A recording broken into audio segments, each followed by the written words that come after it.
37, okay. We are learning Introduction to the Book of Zohar, page 37 in the Kabbalah for Beginners. Some people here don't have a book, yes? That's not good. That is not good. Well, because we are intending here to open, not to open up a course for beginners like in Tuesdays, where each time it's a lecture in different topics and whatever comes up, but rather in a consistent manner every Friday, and to learn something in a consistent manner, and to get into the study in a serious manner. Let's say, and within half a year or a year, a person should have a good foundation in the wisdom of Kabbalah. So the lectures in Friday are a series. They're not individual lectures like on Tuesdays. This is good? Okay? So let's begin. Who's here?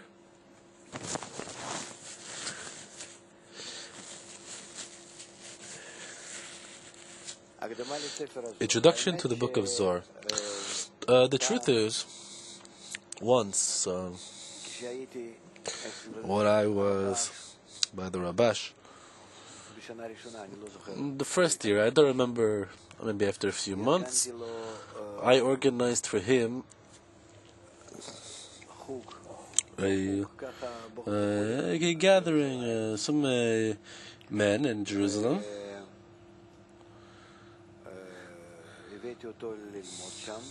And I brought him to learn there. It was also once a week. I don't remember what evening. No, actually it was morning.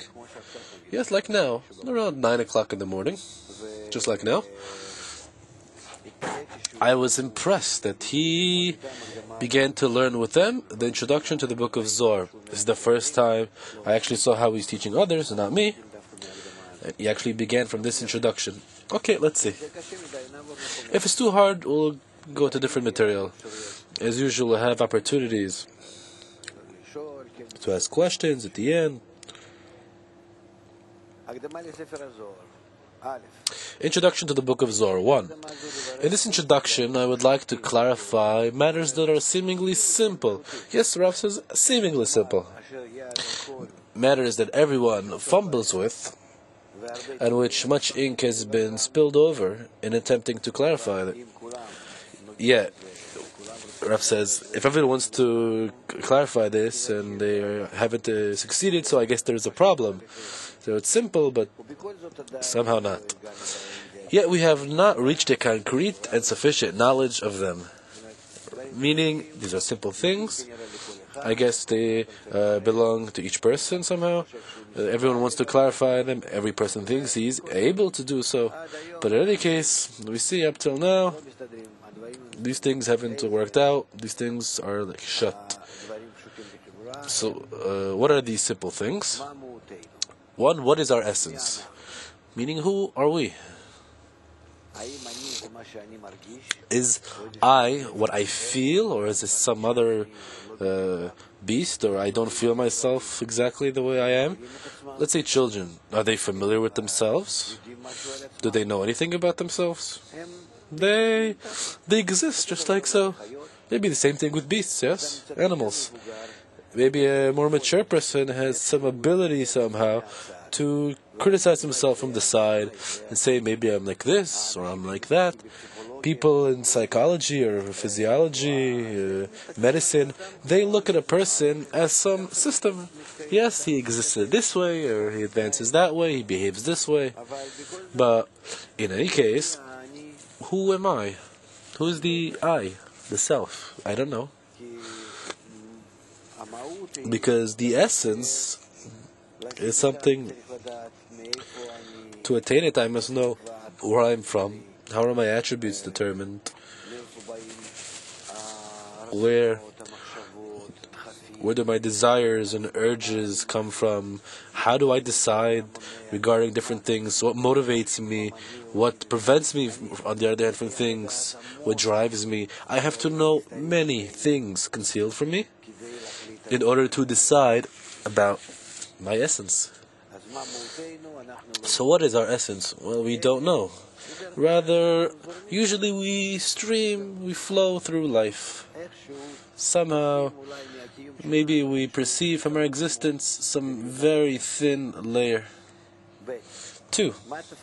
What is our role in the long chain of reality which we are but small links of?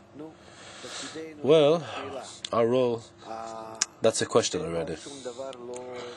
Nature does not create anything for no reason. We discover in all of reality, the widespread infinite reality truly, how everything has a reason, a cause, an effect. It has an aim, a purpose. Sometimes we see this, most of the time we don't, yes. But let's say in the live body, in plants, and all the systems of nature, we discover that things are dependent one on the other. They affect one another, and every place we see, the more we enter investigation of nature, we see that there is a need for everything. What maybe at once seemed to a person that there is no need for it, it's useless. Now we see that, there is definitely a need for it. And if so, we still remain with the question, what is our purpose? Where are we in this entire system? Because in all, we do exist within nature. We are a small part of nature. And we can ask, we still have a mind, yet more, to ask, what is with us? Why were we created? For what reason? We don't know anything. What is our purpose? What is our role in the long chain of reality, which we are but small links of? Yeah, we go and pass, we flow along, but it has a purpose. It doesn't matter if I know it or not, but it surely exists. When we examine ourselves, we find ourselves to be as corrupted and as low as can be. Yes, if we investigate man's nature, our mind is at least enough for us to see just how we are dependent on everything. We are weak. We are unable to withstand and put up with anything. And our character, as much as we are familiar with it, our attributes, our urges, things that we don't really have much to be very proud of. At least our mind is higher, and it gives us some ability to appreciate ourselves, meaning our nature as being negative. When we examine the operator who has made us, as Rav says, when you look at nature, we see how everything is so great, in harmony, in communication with the rest, in connection with the rest, complex. We are compelled to be at the highest degree. Why are we so small and stupid and lowly, and not at the height as we seemingly should have needed to be? It turns out that man, who is the created reality, is the highest, smartest, unique part of the created reality, in general, in all, sum total, he is much worse than the nature which created him. For there is none such praiseworthy as him, if we look at nature. For it's necessary that only perfect operations will stem from a perfect operator. We see how all the systems work in such an amazing way. Only a degree of the speaking, yes, that this is our I, there we have all the corruptions. For it is necessary that only perfect operations will stem from a perfect operator. So why does it turn out like this, that we, on the one hand, we are the highest, we're the greatest, the smartest.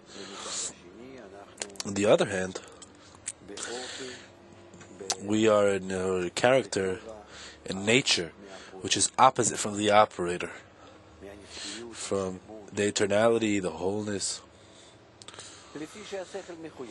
Our mind necessitates that he, meaning he's talking about nature, the creator, the godliness, Elokim in Gematria is Teva, nature. We learn from other articles of Bala Sulam, it doesn't matter what to speak of, nature, the creator, godliness, it's the upper force. That he is utterly benevolent, beyond compare. This is what Kabbalists tell us, those who attain him. Or maybe even we see lately that biologists, physiologists, geneticists, or biocybernetics, that's how I see, it's Rav's profession. We see how nature is benevolent. Why? The law of life is built upon love. That if some part of creation is thinking negatively upon someone, he operates outside of nature. Let's say we look at our bodies. If we look, we don't see all the encompass of reality, but if we look at our body, how it operates, no part of the body operates for itself. It operates in order to uphold the body entirely. But this is the law of love of the others. I must love the others, and the others must love me. Meaning two parts, two systems in nature, cells, some total of cells in the body. We must be in mutual work and mutual worry, one for everyone, each for everyone. Otherwise, the body will not exist properly. As much as the bodies are more complex, then this connection is stronger and obligated. This is called the law of love. That the general nature, the collective nature, is love. And this, even astronomers talk about it, even physicists, they're speaking about this lately. There are many articles about this. I'm not even talking about everything, those who are working with the body. How then did he create so many creatures that suffer and agonize all through their lives? We see that, on the other hand, if this collective law is love, but everyone is suffering, and we're talking about from the smallest ant to some plant, or surely man who suffers, everyone suffers relatively. The more developed it is, the more it suffers. Is it not the nature of the good? Yes, this law, this creator, nature that we found in?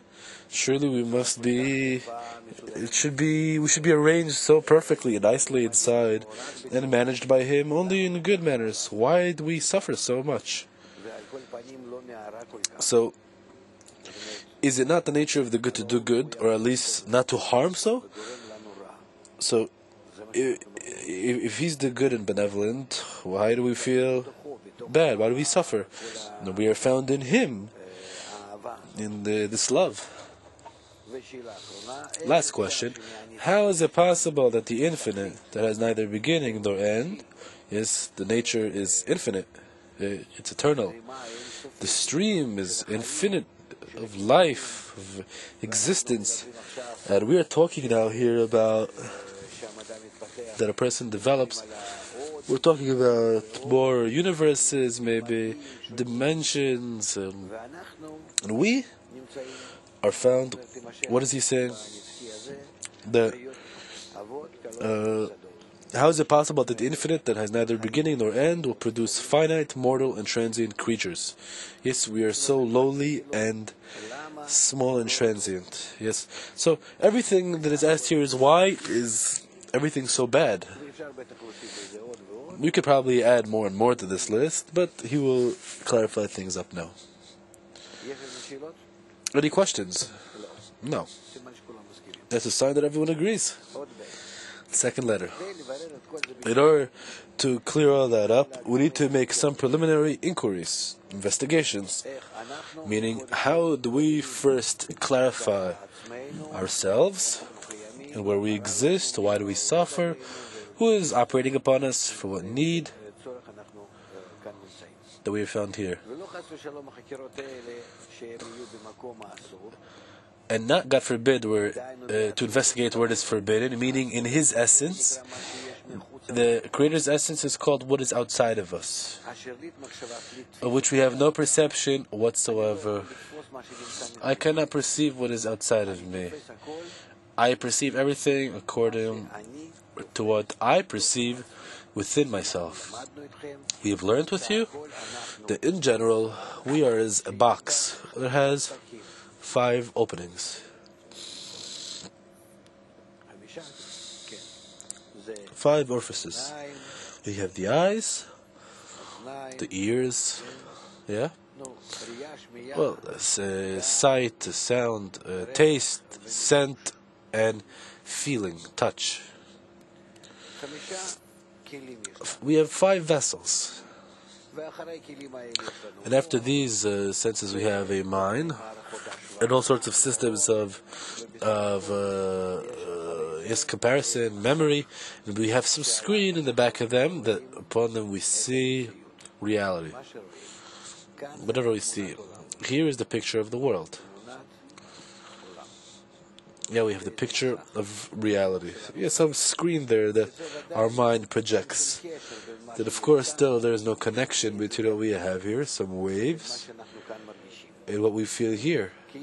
Because there are some waves which enter and somehow influence these nerves of scent or touch or taste. We have frequencies of sight, of sound. Yes, everything is as waves, frequencies. We could also disconnect these senses entirely and begin to influence in some electrical manner, electrical signal upon the nerves. And the nerves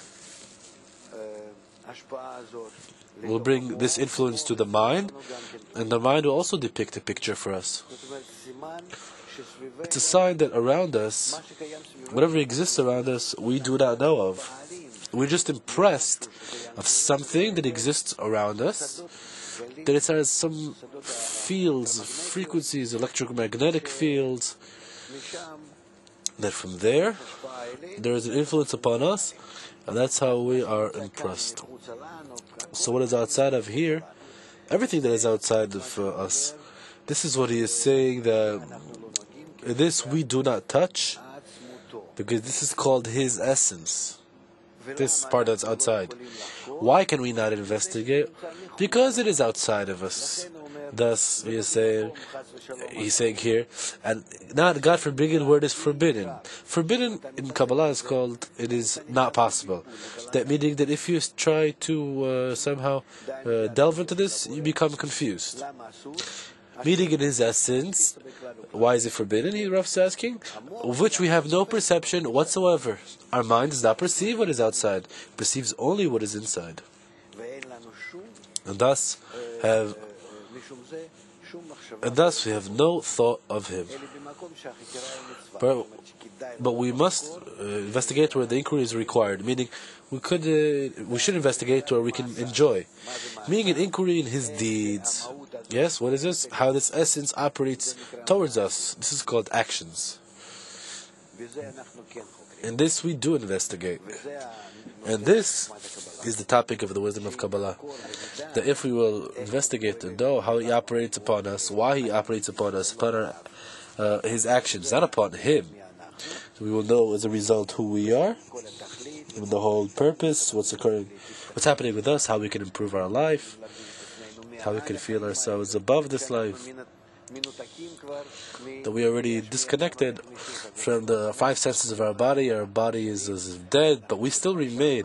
How can we reach already that state where we will feel ourselves without a body, as if the body does not disturb us. Yes, to feel life in this infinite, eternal, never-ending manner. So he's telling us it's possible, on the condition that we investigate the deeds, the actions of the Creator. As the Torah tells us, know thou God of thy father and serve him. Meaning, know him, yes, we must. But in what form? What's called by your actions we know you. Yes, as it says in the poem of the unification, by your actions we know you. There is a song from Shabbat, for the Sabbath, that we sing it. It's called the Shir, Song of Ichud. Yes, because Shabbat symbolizes Ichud, unity. The poem of unifications. Okay? So we have the opportunity to investigate from ourselves, from our mind and our heart, to investigate the operations of the Creator. From this, to get to know His actions, what He wants from us, what's happening with us, how we can truly change our reality. This is the investigation. This is the approach to the investigation. Not His essence, rather how He operates upon us. And if we have already this correct approach, so the first investigation, what is it? How can we picture a new creation? Meaning something new that is not a part of Him, that was not a part of Him before He created it. I mean, the Creator is infinite, and suddenly there was some moment where He decided, I'm creating. You read the book, The Magician? He suddenly decided that he himself wants to create something. Some friend, I don't know. So, how can we imagine for ourselves, can we depict for ourselves that something like this occurs? When it is obvious to anyone of right mind that there is nothing that is not a part of Him. Meaning, what does the Creator lack that He decided that He needs to create? And if He decided upon this, that we must create, so He was incomplete before He created. Yes? For what else? How can it be that from what was whole, suddenly will be revealed some deficit? He must not be whole. He must not be the Creator, because the Creator, meaning should be absolute, eternal, infinite wholeness. So what's more? There is nothing that is not a part of Him. How can He create something that is not a part of Him? There's a question about the egg and the chicken. How could it be that suddenly some thought came to Him to create something? So this thought, where did it come from? So there is something that preceded Him, and this thought. So what is this that preceded Him? Is He not the first? That's the investigation. The second investigation. If you say that from the aspect of His almightiness, yes, this upper force should incorporate everything, He certainly can create existence from absence, meaning something new. This is also something very confusing. What is existence from absence? Beforehand it was not entirely, and now it is?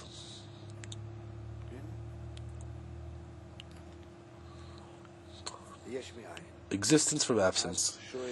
So he's asking, let's say He is able to do this, and He created, yes, we don't know how this occurs, but that's the first investigation. The second one, the new thing is that something new that has no reality in the Creator, yet there is a need for it. A question is asked, what is this reality that can be conceived, which has no place in Him, and is completely new? What did He decide that He needed? That's the general question. Third investigation deals with what Kabbalists have said, that one's soul is a part of the Creator from above, in such a way that there is no difference between Him and the soul, but rather that He is the whole, He is everything, and the soul is the part. And they compared it to a rock carved from a mountain. There's no difference between the rock and the mountain, except that the whole is the mountain, and He is the whole, meaning, and the rock is the part. Thus we must investigate. We must ask, a stone carved from the mountain, is separated from it by an axe made for that purpose, causing the separation of the part. Yes, we have some axe, by that something is cut from, yes, but how could you picture that about him? Yes, how can something be separated from his essence? Yes, that he will separate a part of his essence to become separated from him, yes, meaning a soul, to a point that it can only be understood as part of his essence. Okay, meaning in each one of us there is a soul. This soul is a part of the Creator. This part was cut from him, and that belongs to us. But what was it cut? What is this part? How can we feel it? This part of the Creator in us. It's not simple. This is something maybe good. And in each one of us.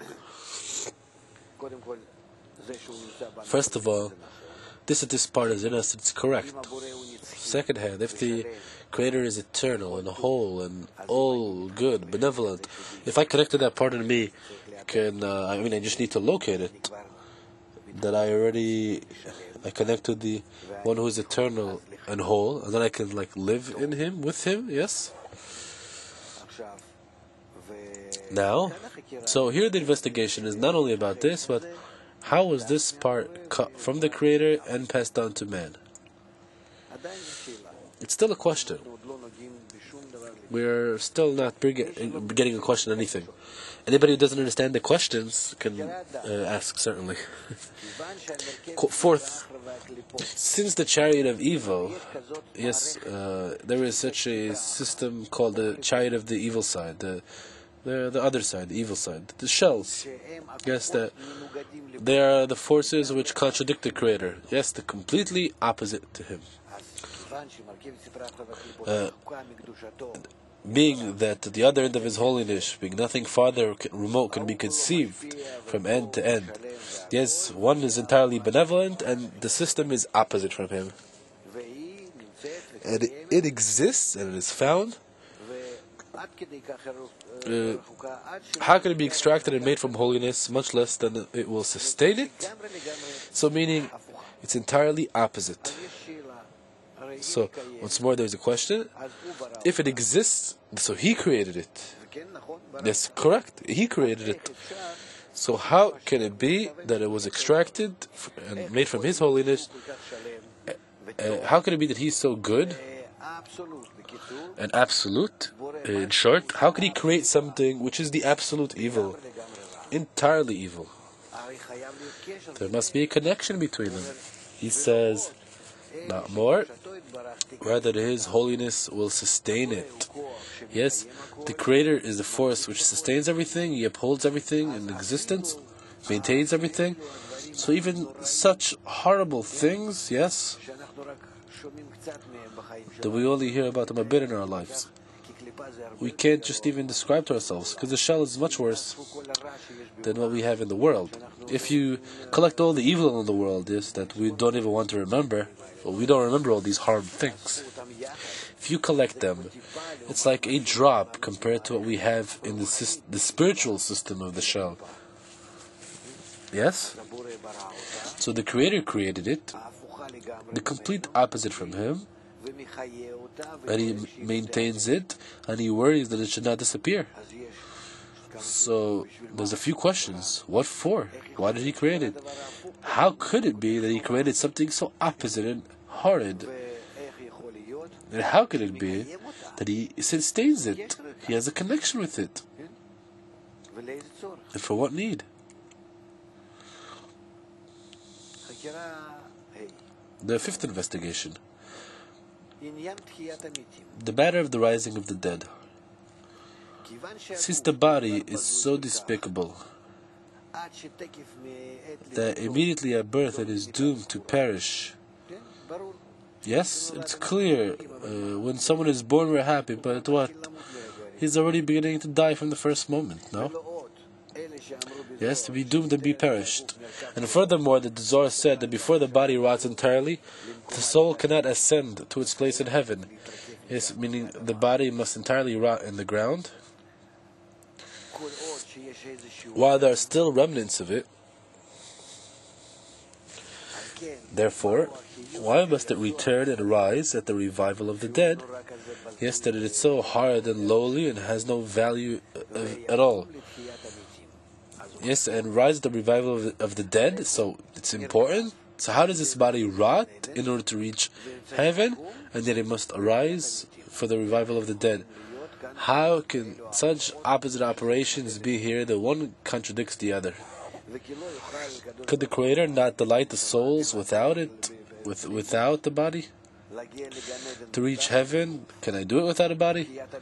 The rise of the dead, I must bring it back out, this body? In what form?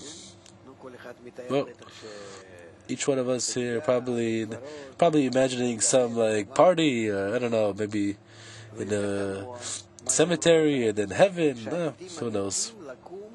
Even more bewildering is what our sages said, that the dead are destined to rise with their flaws, so that they will not be mistaken for another. So what's the reason that each one must have his flaw? Yes, all the things which are not good, not okay, in a person? Well, so he will not be mistaken for another. That others should not say, no, it's not the same body, They'll tell you, come on, where's your body? Why are you taking someone else? How does someone they know who you are after you rose from the dead? I don't know what form you came out of there. Who knows? It's not clear. But after that, he will cure their flaws. Why should you get up? We must understand why the Creator would care that they would not be mistaken for another. That for that he would recreate their flaw and then have to cure it. I mean, he would have to recreate their flaw because it entirely rotted, and then he would have to cure it. These are things which are so foggy, vague. 6th investigation. Regarding what our sages said, the man, yes, our sages are the wise Kabbalists, that the man is the center of all reality. So, it is true that this are the wise, the Kabbalists who have said so. Wise meaning they attained Chokhmah. That the upper worlds and this corporal world and everything in them were not created but for him, for man. That's how it's written in the Zohar, in the article Tazriyah, letter 40. And the obligated man to believe that the world had been created for him. Meaning, each one must say, the world has been created for me. Why? In order to use everything correctly. It is seemingly hard to grasp that for this trifle human, who grasps no more than a wisp of this world's reality. Where are we found? Do you know? We're upon this tiny globe, next to this entirely system of the sun. It's barely visible. But somehow this sun is even smaller in comparison to the rest of the galaxy. And this galaxy is somehow in some corner of this universe. So where are we at all? Where is our life? I mean, where do we exist?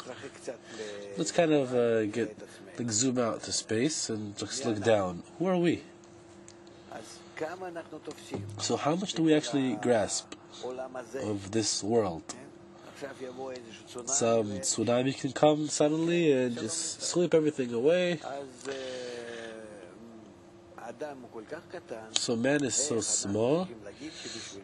How can you say that everything was created for man? And not more than this, that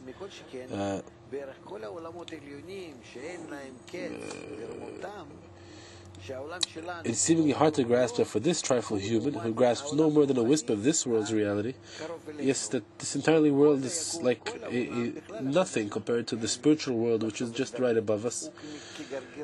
Everything we can imagine, Kabbalists say, is as a grain of mustard, or sand, you could say, in comparison to the spiritual reality. So if man is so small and so lowly, So, if no more than a whisper of this world's reality, much less of the upper worlds, yes, all reality, all the systems, the providence and guidance. So, who is man? Yes, we have asked in the beginning, what is our essence? Are we familiar with ourselves? Is us what we are, what we know ourselves as now, or maybe we are an entirely different beast that we know of, something strong and big, something different, not what we are familiar with. So maybe nobody is actually familiar with themselves. I don't feel that everything was created for me and everything is for my good and I'm above everything. I don't know. So that the Creator troubled himself to create all this for him.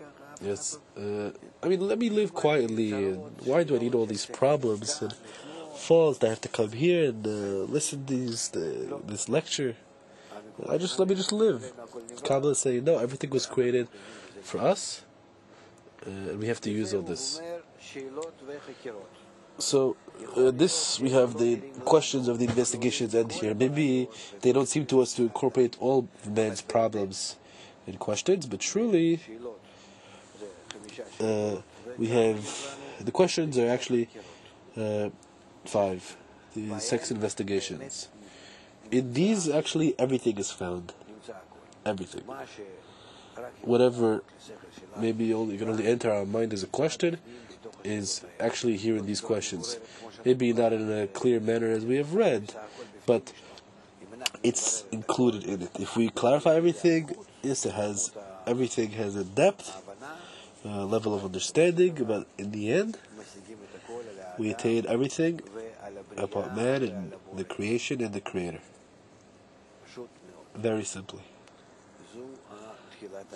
This is the beginning of the introduction. Do we have questions? Yes. Please ask loudly. You said that we receive the information from our 5 senses. If a Kabbalist loses one of these senses, or more than one of them, does he also lose the connection with the guidance? The part of the connection at least? We have a body, Rav says. So this is the beastly body, yes? This beast. This beast is made up of 5 senses. In these 5 senses, I perceive what's called some reality that exists in this matter, that this is my senses and my impression, my perception. If I if I lose some sense, so I'm losing a part of the sensation of reality. What are you asking? Asking if a Kabbalist also loses part of the connection with the upper world if he loses one of his physical senses. Once more, we have a body with 5 senses, yes? 5 senses.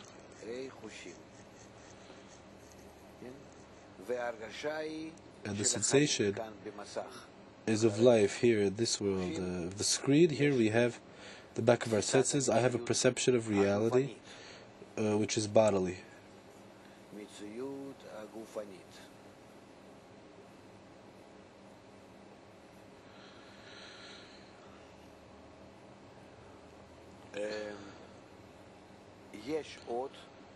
There is additional things other than the body, which is called a soul,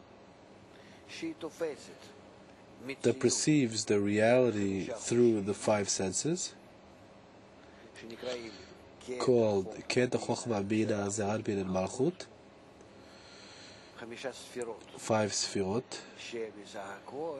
In all, they depict for me the picture of reality,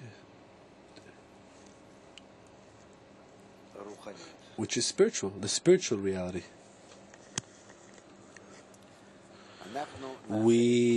Let's make an agreement here. Whoever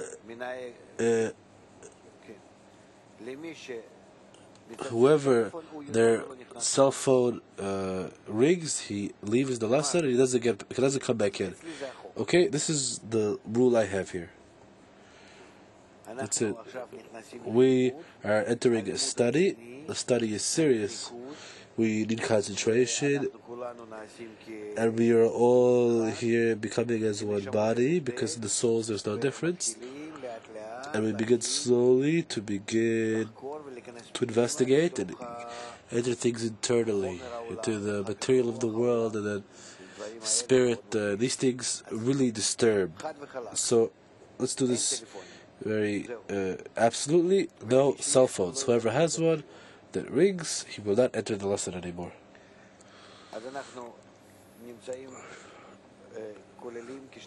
So we are incorporated of two systems.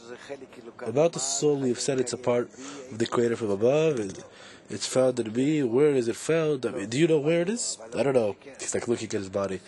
But they tell me there are. So we have to find our soul, I guess. The body, we somehow seem to think that we're familiar with. So first of all these investigations, the question is, are they about the soul or the body? So let's understand that all these investigations, it's only about the soul. But he wrote about the body. The body rots in the body rots in the ground, and then comes back to life, it reanimates with all its flaws. What body is he talking about? You quiet. I also understand what you're talking about, but I'm not talking about that. These girls here know more than you. You want to try? I know them. But that's it. We're talking about what's called the body of the soul. Yes? That the soul incorporates two parts, two things. A vessel. That this for it is called its body. Or desires.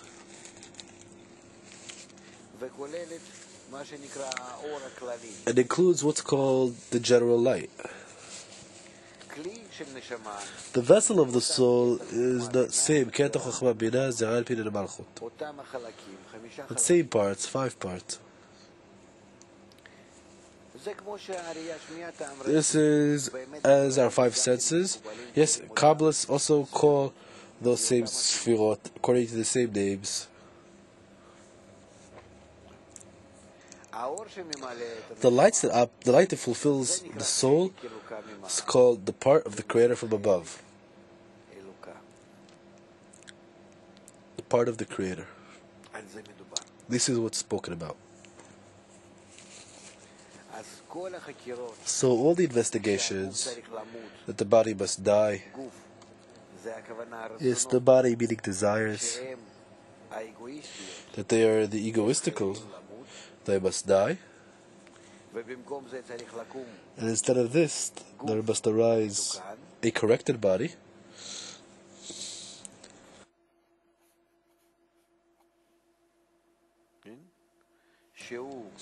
which is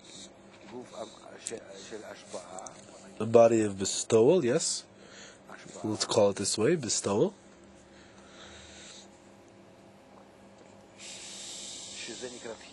Called the reanimation of the dead, the rising of the dead.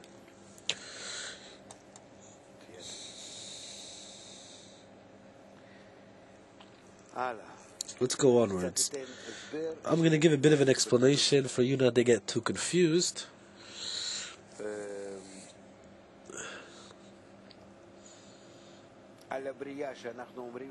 About the creation, though we say it's existence from absence, yes?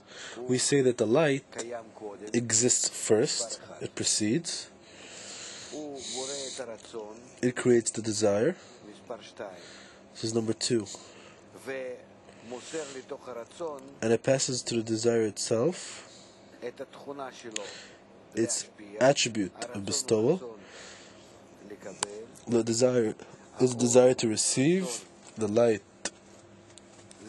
is a desire to bestow.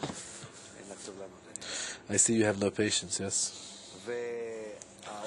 And the light passes to the desire, its own desire, its bestowal. And so the desire cannot change, but it is prepared to enjoy in order to enjoy the Creator, to join the Creator. Like as we, to do a favor, like we sometimes do a favor for someone else. He wants me to take something and enjoy it because he loves me, and I take it and enjoy it in order to give him pleasure, to pleasure him. In such a form, the desire works, it operates. So this is the corrected desire which operates this way. This is called the desire to receive and the intention to bestow. To bestow. Yes? The ability to receive and the intention to bestow. The desire to receive remains as here, yes, in both cases, 2 and 3. Just what has changed? The intention. So we have the action and we have the intention.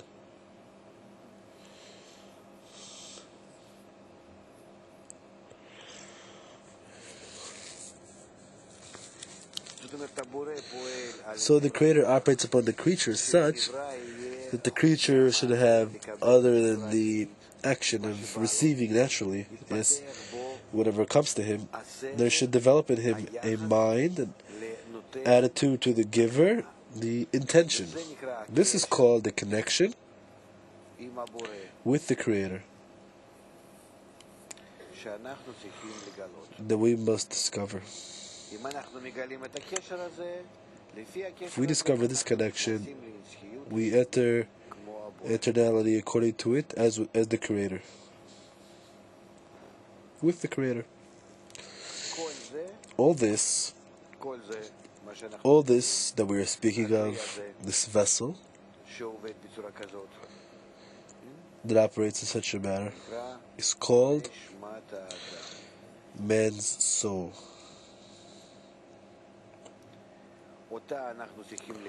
We must discover it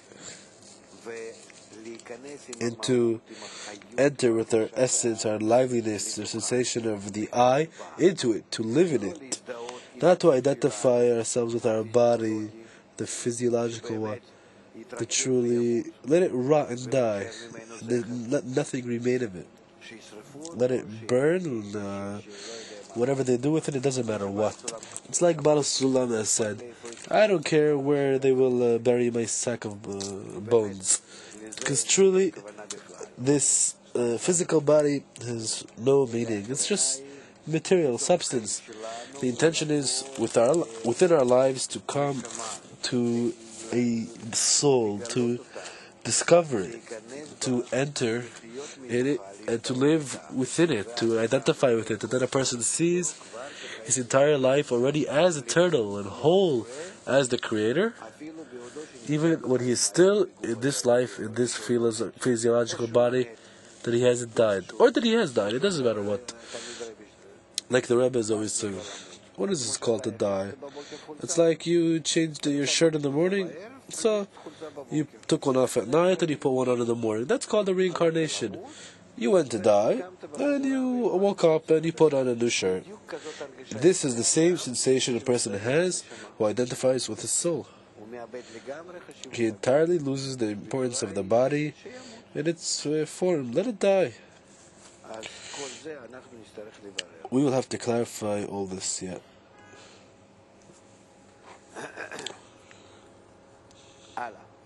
Let's go onwards to the 4th letter. In order to understand all these questions and investigation, the trick is, meaning there's one condition, in order to understand them correctly, which is, what?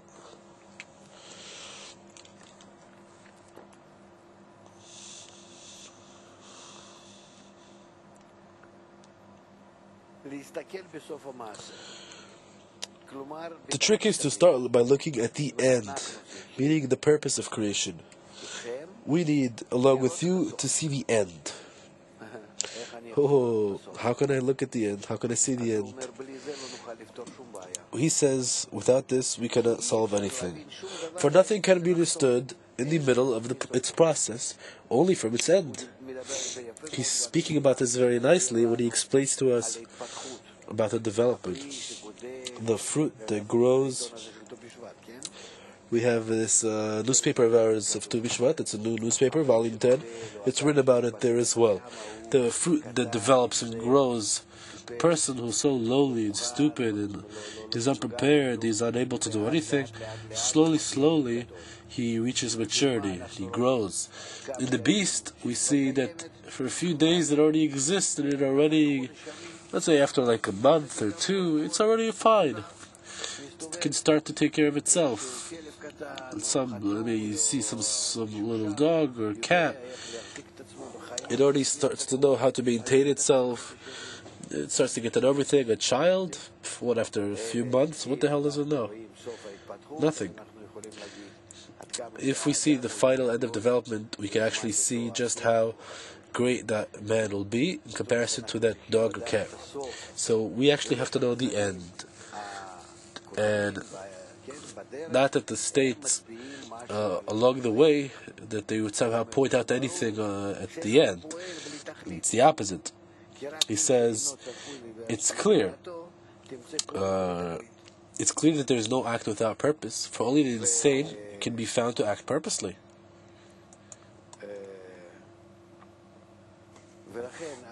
Thus, we have to understand the investigation must be not out of our point where we have found today, rather truly out of the end. Whoever does not see the end cannot decide about anything in the middle in a correct manner. I know that there are those who cast over their backs in the burden of Torah and Mitzvot, meaning the corrections that a person must do. It's not called Torah and Mitzvot, as you know, you hear about in the streets, yes? The religion, the Kabbalists call these traditions. The Mitzvot are called the corrections of the desires, and Torah is called the light that reforms, which corrects the desires. Once more, this is man's ego, desires. How many? Tariq, 613. 613 desires. What does this mean that it's in us, in our soul? We don't have so many desires now, yeah? In our physical body. Right now I only want to sleep. You believe this? Okay. But when we begin to work with the soul, to discover the soul, we discover 613. More correctly, 7 more mitzvot. Yes, so 620. But people are used to saying 613, so we use it because it's more usable.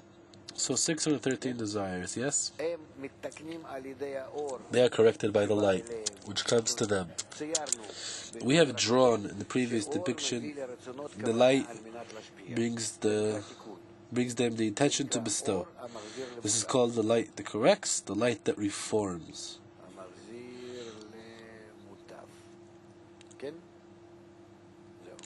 The light that reforms. Okay, so how many lights do we have like this? 613. 613 lights. Against 613 desires. Yes? All these lights together, they're called Torah.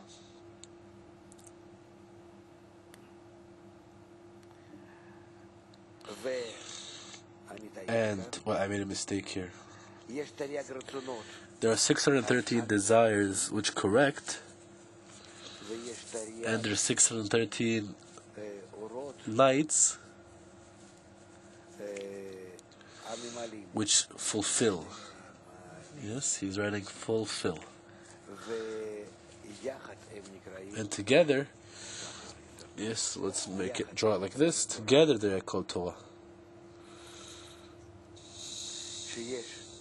That there is. In the Torah we have 613 advice. This is called those that correct. The 613 commandments that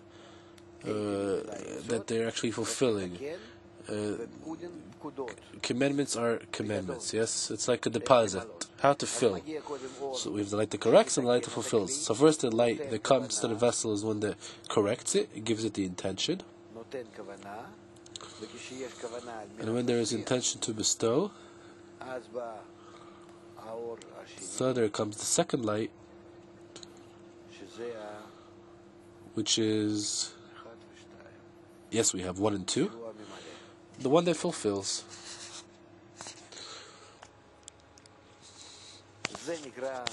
This is called Torah and Mitzvot. What is this mitzvah called? The light that comes and corrects some desire. Yes, one of these 613 desires, it's doing a mitzvah. That's it. The correction of each and every desire, from the most egoistical to the opposite, in resemblance of the Creator, is called the carrying out of a mitzvah.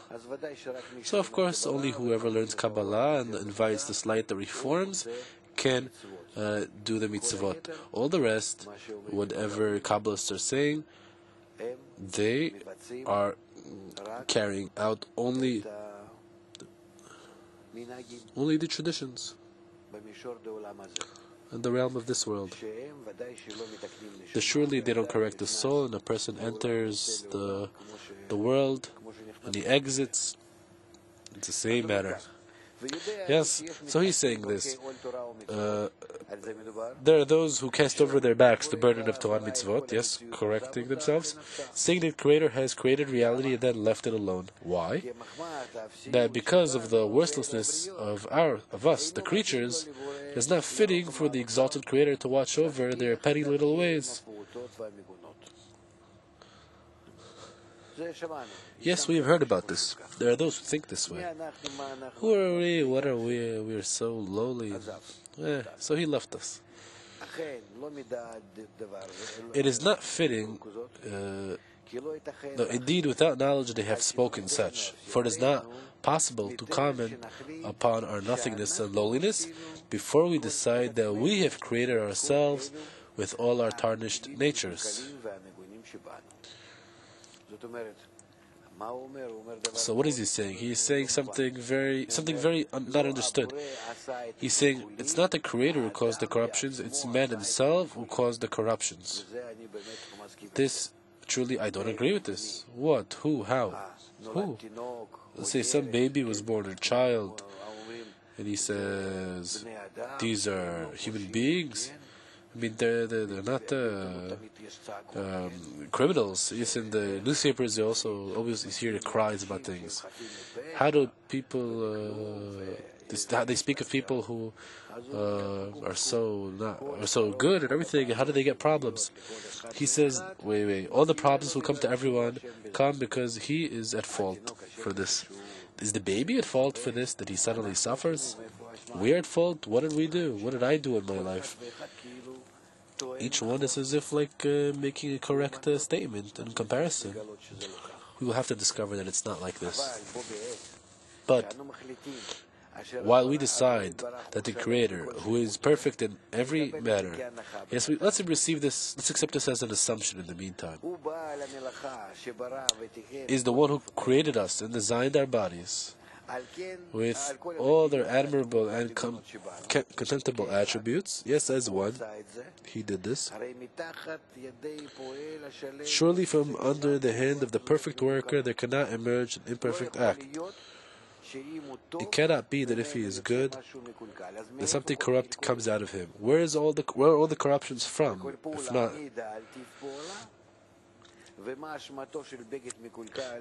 surely from under the hand of the perfect worker there cannot emerge an imperfect act, since each act testifies to its performer. What am I at fault if he created us so flawed? We are making correct statements here, yes? That's on one hand. On the other hand, he's still the good and benevolent. That's what we are told. So how do these two things work out? Such as this we can find in the Talmud, in the tale about Rabbi Elazar, Rabbi Shimon, the son of Rabbi Shimon, who came before a most ugly man. This there was revealed in him. He discovered who he was. A most ugly man. He began to discover who he truly is. He suddenly felt that he is so not okay, that he's so ugly. Such things exist. I'm asking the men here. So there are such moments where we suddenly feel just how we are not okay, that we're egoistical. Sometimes, yes, a little bit, maybe once. It happens. Okay. This will happen. If you just begin to study, you will see just how much you're going to start eating yourself. He then said, he said to that person, "How ugly is that same man?" So the man replied, "Go and tell the craftsman that made me. What do you want from me? What do you want from me? How ugly is this instrument that you have made? That you have made." Hence, wait, this is understood for me, I don't know. Read it otherwise if you want. The main thing is you understand the point here. This that I read with mistakes, I have problems with languages. Even 30 more years, I'm still going to have these problems. Hence, those who claim that because our nothing in lowliness, that is not fitting for Him to watch over us, and therefore He has left us, do nothing more than publicly display their ignorance. Try to imagine if you had met some man who would create creatures, initially, precisely so that they would suffer and agonize their whole lives as we do. And not only that, but cast them behind his back, not even wanting to look after them. Yes, this is what we're saying here. You see, he made us incorrectly, not good, and he left us without even helping them a little bit. How contemptible and low would you regard that person? What worse action can be? Let's say if some flawed child would have been born and then the parents would throw him away. Look how we speak of these people. And here we're talking about the Creator towards the creatures and everything that exists. How can you even compare between the one who is benevolent and what we see with our eyes and how we feel ourselves? Can such a thing be thought of Him? Is this truly what's happening? What our eyes see? The question remains. There's no answer yet, or even some way to approach it. He's truly standing upon this in the meantime, and he's like chewing it by force. If we look at the depth and width of this question, us, with respect to the Creator, with all our problems in comparison to, as if His wholeness and eternality, so how is this connection, which would somehow exist, and then let's say be somehow cut off? How could we yet return to it and connect with it? How we find ourselves in return in His world. From here, we see that things truly are far one from another. The Creator is far from us. There is a void between us. Fifth letter. Therefore, common sense dictates that we grasp the opposite of what appears to be on the surface. Yes, as things appear to us simply, that the Creator is good and we are evil, or that He's evil because we are evil, and decide that we are truly noble and worthy creatures. Maybe that's what each person thinks about themselves. I don't know. You know about his life. Meaning that we are truly the eternal, the good, the whole, of immeasurable importance. Yes? Actually worthy of the worker who made us. For if you wish to find faults in our bodies, then behind all the excuses that you give yourself, it falls only on the Creator. If I'm not okay, go to Him. He created me. It's true. It's correct. Or is it not? Who created us and the nature within us. For it is clear that He created us, and not we. He also knows all the ways that stem from the nature and attributes that He created in us. It is, as we've said, that we have to contemplate the end of the act. Then we'll be able to understand it all. As the saying goes, do not show a fool an unfinished work. Meaning that we are now here with you in the middle of our life. We don't know anything of the beginning or the end, the right or left, anything at all. Thus, we now are unable to decide anything. We need, along with you, to open up our eyes a bit to see the end. From the end, to understand the beginning, why He did this initially, why we go through this entire process, why we feel ourselves so bad, in the measure that we discover ourselves in an evil way, we begin to understand how to feel ourselves as good. It turns out that there is a part in us called the soul. And there is a part in us called a body, the corporal body. And this corporal body, which now gives me the perception of my reality, the I in the world. I now imagine myself in the world and the Creator through my body. The moment I begin to ascend from the level of the perception of reality from the body to the soul, I begin to see that it's entirely something else. And this is what we need to do along with you on ourselves. Questions?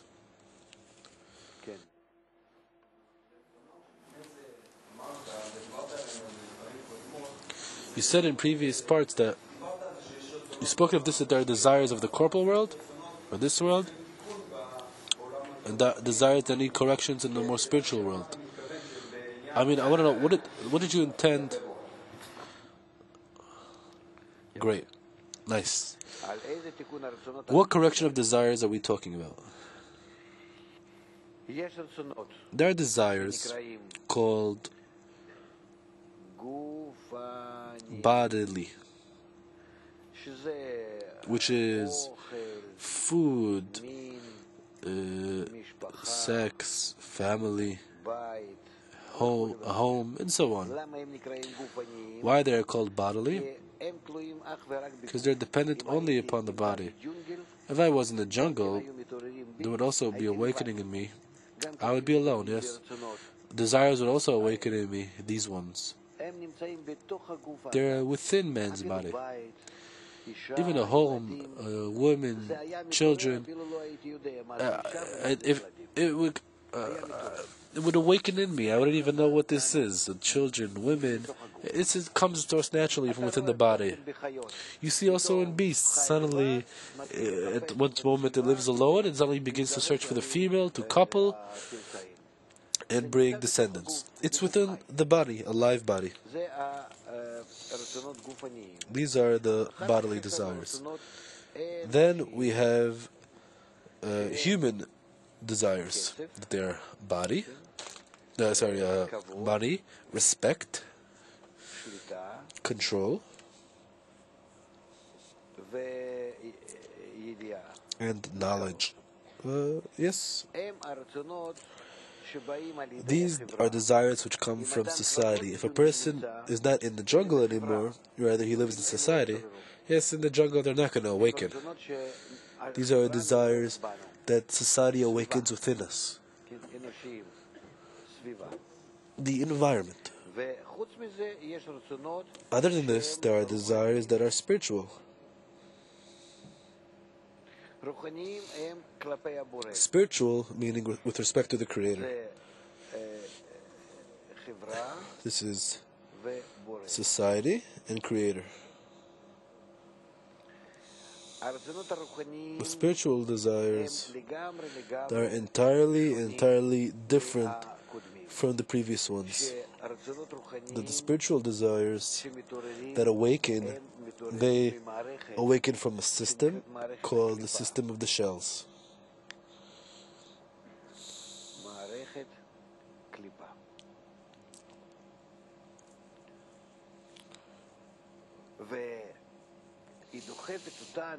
And it pushes us, this system, these forces, the point in the heart, let's say, yes?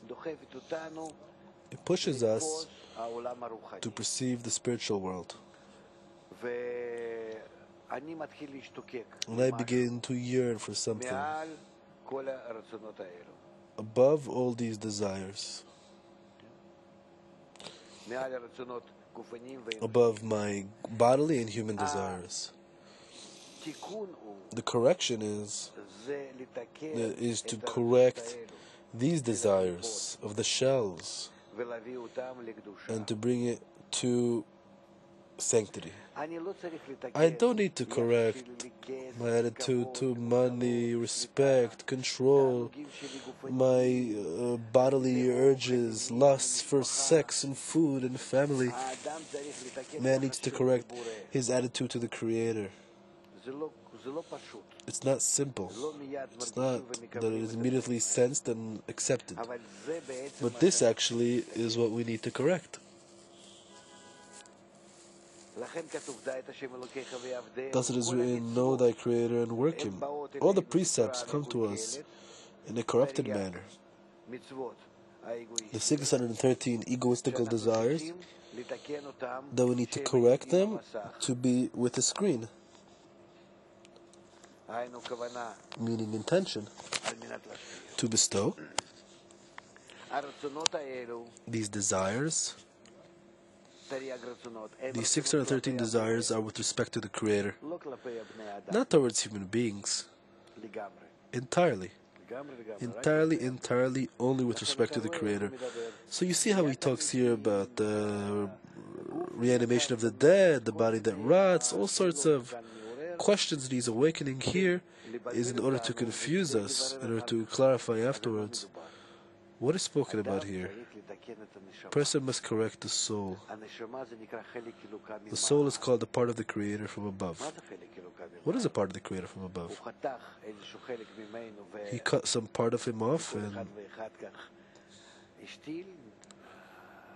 he rooted in each one of us like organs, or what happened there? A part of the Creator from above is called these desires, that they are with respect to Him. The Creator is this desire to bestow. Out of the desire to bestow, we created the desire to receive, a vessel, and this vessel is precisely opposite from Him. Here we have the same desire as by Him, but it's to receive, and for Him it's to bestow.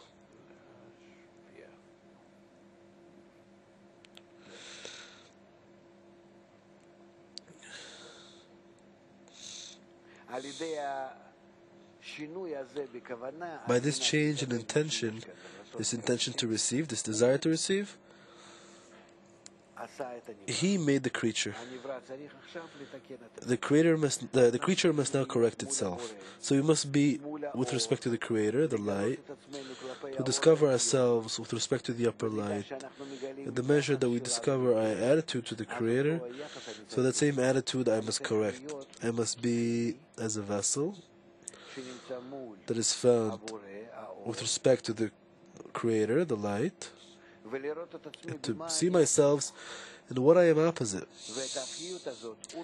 And this oppositeness, He receives and He gives and I receive. So that same desire that's revealed to me, I must correct the intention to bestow. What does it mean, not in this world? Not the desires for this world. But we are putting up with things in the here and now. No, not you're putting up with your desires, not with respect to food, family, and sex. Entirely not. That's incorrect.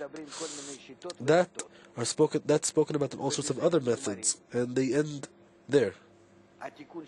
Our correction is only with respect to the Creator. And in the measure that you correct yourself with respect to Him, then you also change with respect to the world. But this occurs anyway. You have to worry only to discover Him, and with respect to Him, to correct yourself, the equivalence and adhesion. That's it. So you have not what to correct, any desires which are correct, like, because they are not awakening if you don't discover Him.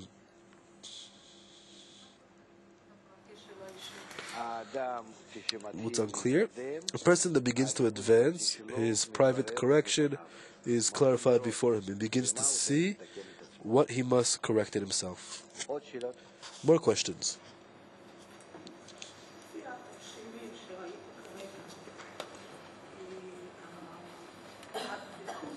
The adhesion in the Creator in action from desire to come close to Him and to carry out His desires. In action, they cancel everything here, and they cancel everything we find here below. Like, there's no need to carry out anything in corporality, no? No, God forbid. A person needs to say that for me the world was created, because if we advance correctly, we begin to discover just how much I must be tied with all the reality in this world and to use it correctly. In the measure that I advance in spirituality, my cooperation in corporality becomes more corrected as well. I don't know what you're intending, but let's say it's like this. I have a question mark with that, because maybe it's not according to your values. Maybe things are a bit different. The world is full of all sorts of good things, which seemingly does good, but it's not precisely correct. All who cancel is only with respect to others. But when you draw the light from above, that's how you correct the desire, yes? To correct, if it exists. In the measure that we can draw the lights of correction from above, called Torah, the lights that reform, we correct our desires with respect to the Creator. Wait a minute. But He's all capable. No, don't start talking like that. We correct ourselves with respect to the Creator. It doesn't say anything that suddenly we, with respect to our world, begin to look prettier. At all. Not at all. No, but let's say I'm always delving with myself. Where am I? What place I was before? And I didn't have beforehand. Wait, why is it so bad? First of all, beforehand you looked at neighbors. Now you're looking at yourself. Okay. It's a joke. I didn't mean to say that. But why should you look at this world? Why look around? Let's say you're to read books, to all sorts of small things. Great. These are things like, well, for what reason? These things have like no value, and I'm like, suddenly I feel myself isolated. I isolate myself, and I'm working with myself. Where am I? Who am I? What am I? How am I? That's very good. These things became lonely to you. Why is it so bad that you're working with yourself? Beforehand, you would only start to just look down at other people. It's correct. You want to say like this: if I'm looking now how I'm behaving, so I'm always thinking about yourself. Who am I? What am I? Where am I going? That's ego. Yeah. Ego to find the true correction in order to do good and to bring it outside. And that is found, it's like, it's within me caged. And I'm always working with this. How am I going to do this? How am I going to bring it outside? So what's bad with that? Let's say if I the Creator created me in His desire. And His desire is such that I must adhere to His desire. So if desire is not revealed within me, I'm always found to be in a place that I must, my dear, let's cut short. I'm sorry. I understand your impression and how much you're still found in different stages of clarification. it will work out.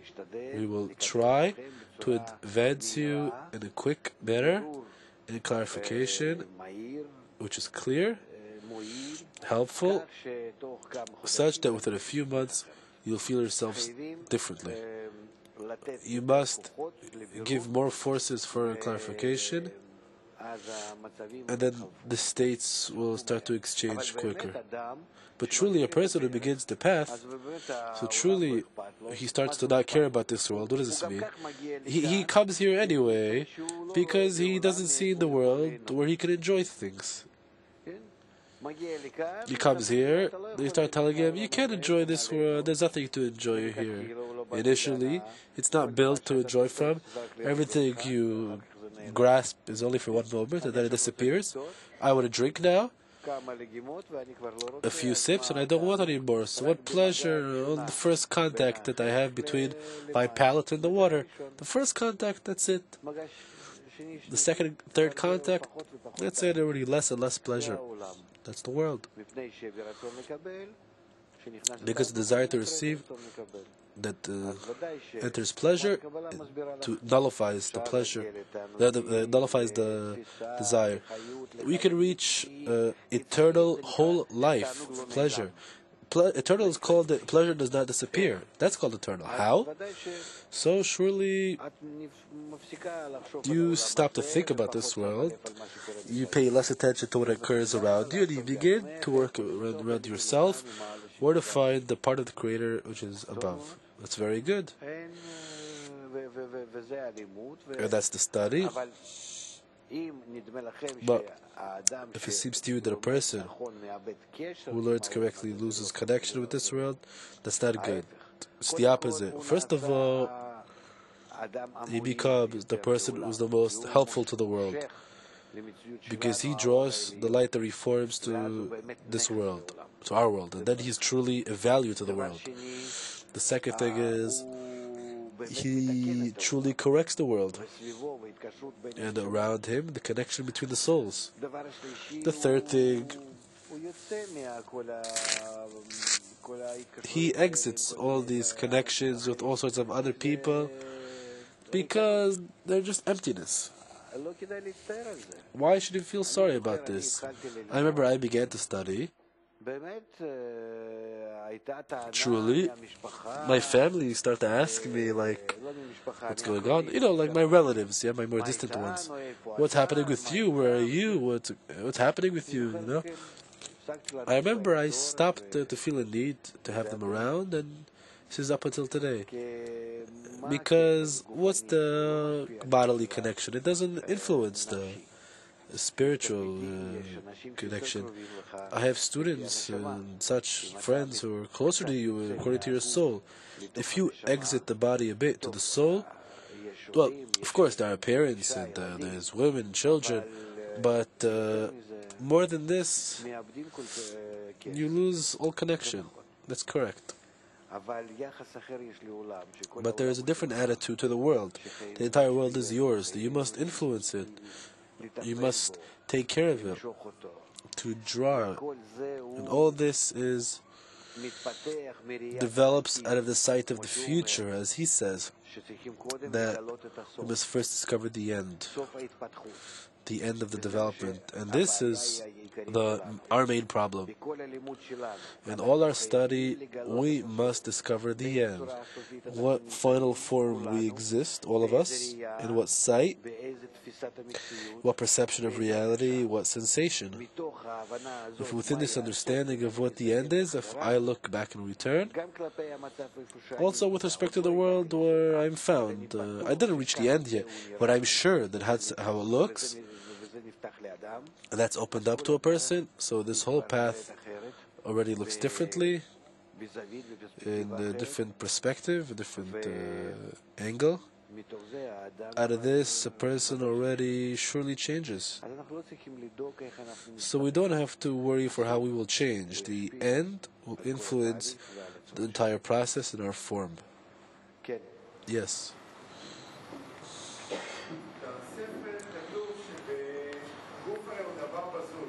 The thing that the body is lowly, it's just like a weight for the soul. we see in the Torah that Jacob requested Joseph's bones from Egypt, and also there's different parts in the Bible talking about bones or bodies. No, it's not a question. We clarified that we're talking about the body of the soul, desires. Look, we have mocha, atzamot, gidin, basar, and or. Keter, chokhmah, binah, zeranpin, and malchut. That's what's spoken about. Only.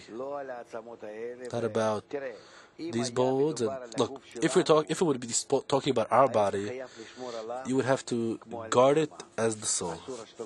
You're not allowed to transplant organs. Let's say you take some Jew to the hospital. He's not allowed to be given blood from where, who, where, what soul. And it's written that blood is it's like a quarter of the soul. So according to how you're trying to understand things, then this body becomes holy. So God forbid, you're not allowed to cut any part of it, you're not allowed to do anything to it. We must stop absolutely to think about our physiological bodies.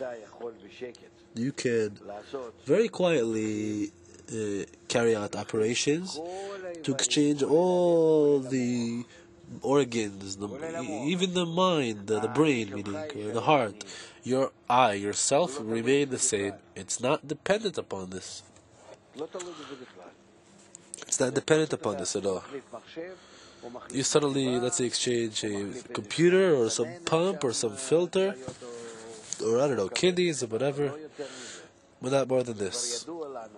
And it's already known to us from our life here. It was hard maybe to talk about this 100 years ago.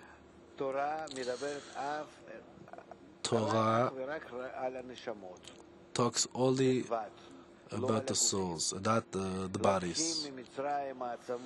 From Egypt, there was taken the bones of Joseph or Abraham, and let's say they were told where to bury them or to do this and that with them.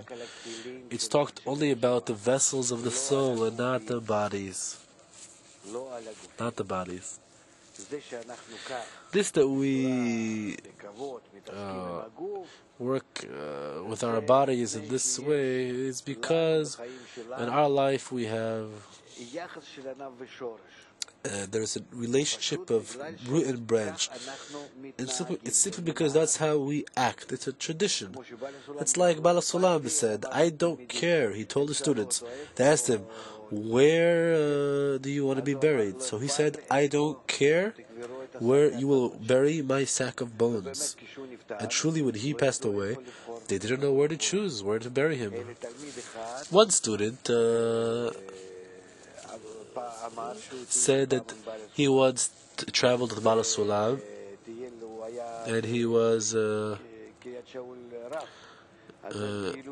they traveled around the graveyard. Back then it was a very small graveyard, the rest was empty, and when they were upon the hill, he said, this is a nice place.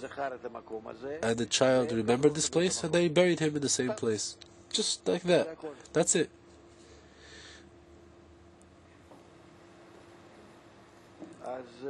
So we must understand that Torah talks about the soul. That's why it's called holy. And they're talking about sanctity, meaning the spiritual world, our eternal selves as the Torah, and not about the body. You could do whatever you want with the body, and the law is like this as such. The Judaic law says the same thing. What happens with him? You go into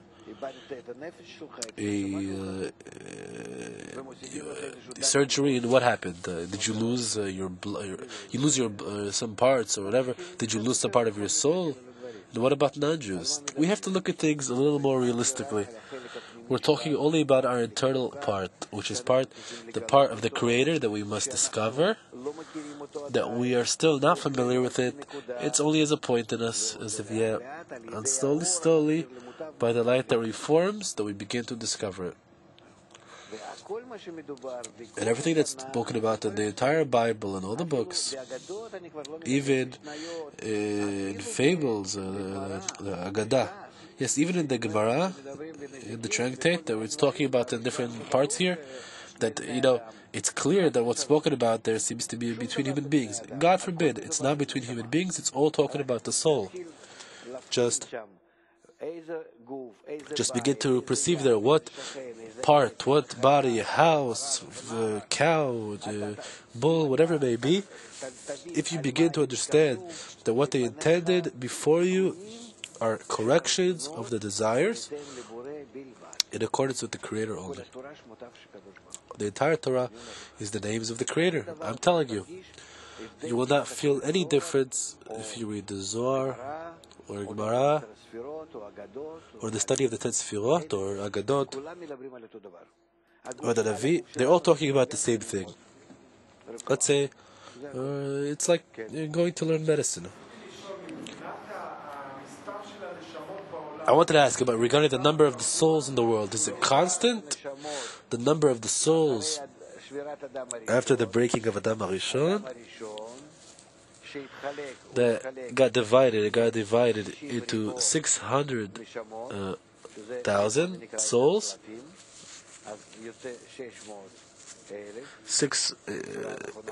It's written 10,000 of souls. So it's actually correct. The correct number is 600,000. That's how we refer to it in our days.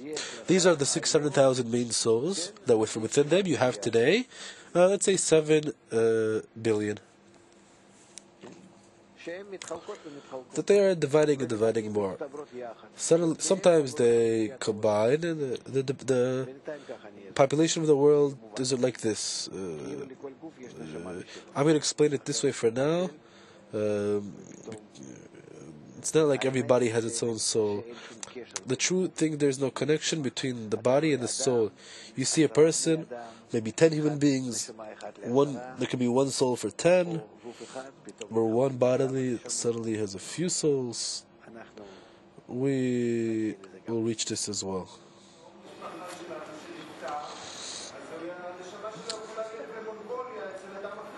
So wait, a person who lives in one place, his soul could also be in a person in another place? Well, in the meantime, let's talk about it in a clearer manner. To my sorrow, there's the body of Adam HaRishon that's divided to Galgal Ta'anayim and Achap. Galgal Ta'anayim is called Israel. Achap is called the nations of the world. So, I don't know who your relative is that you're referring to, that maybe has your soul, but if he already belongs to some part of your Galgal Ta'anayim, he will need to be with his Galgal Ta'anayim. That's it. This soul that is reincarnated in a body called Israel. A body of one called Israel. You got calm down? Yes, okay. I don't know if you could maybe be jealous of Israel in the meantime, in comparison to like the Mongolese, like you're saying. You said that the law of nature is love. I discovered that if you go with an open heart and such, there are some sensations that bother me, like jealousy or stinginess and this. So what's the question? So it's as if these signs I receive in my body. How could I not think about the body if what's bothering me, and I discover, if I discover that love in the world is something good, on the one hand, on the other hand, I discover that I am unable to love.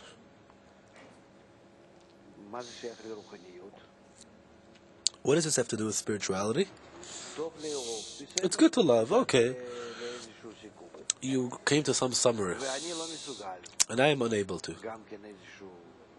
It's also some result. You want it? Okay, desire. What does this have to what does it have to do with Kabbalah? I don't know. All love belongs to Kabbalah, and all the rest, all the hate is the opposite. I said only with respect to the Creator. When the desires are discovered with respect to the Creator, the thoughts and intentions towards the Creator, in this we learn how to change, because this belongs to spirituality, eternality, and not something else. We have yet to learn this, yes. Cannot hear him at all. The correction is in the soul, yes.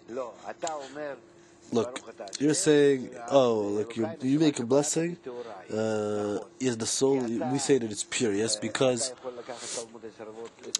you can take the 12th part of the test, the study of the 10 Sefirot, it's talking about there.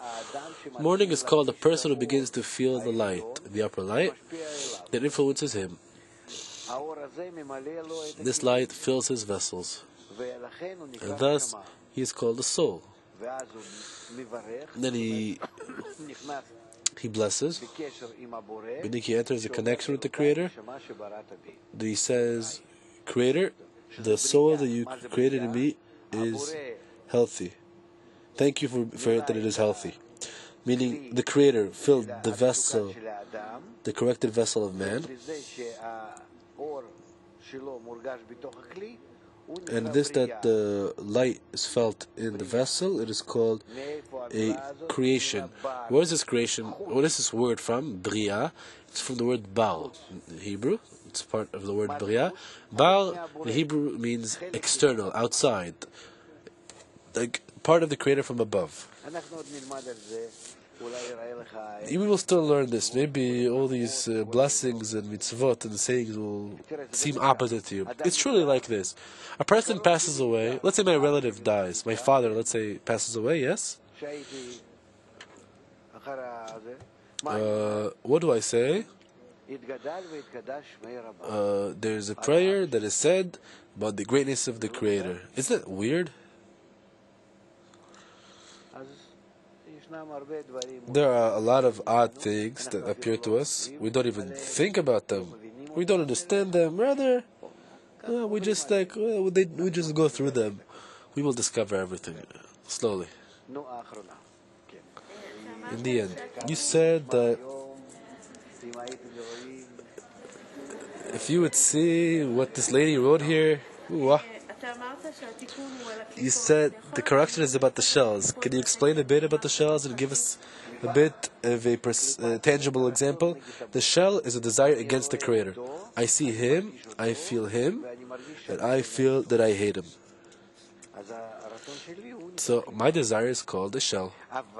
But it's not simple.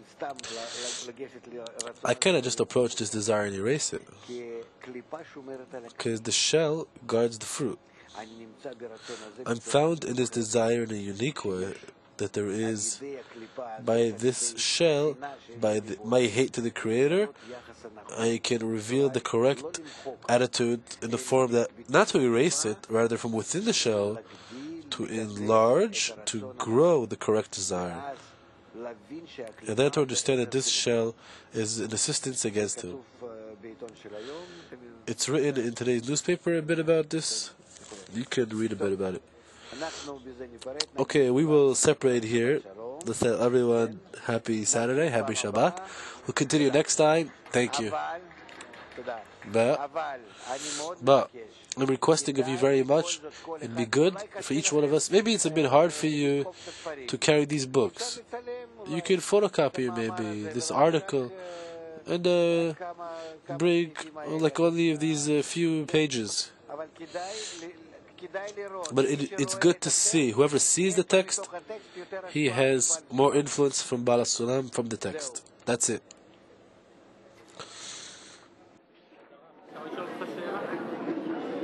עכשיו עוד שאלה.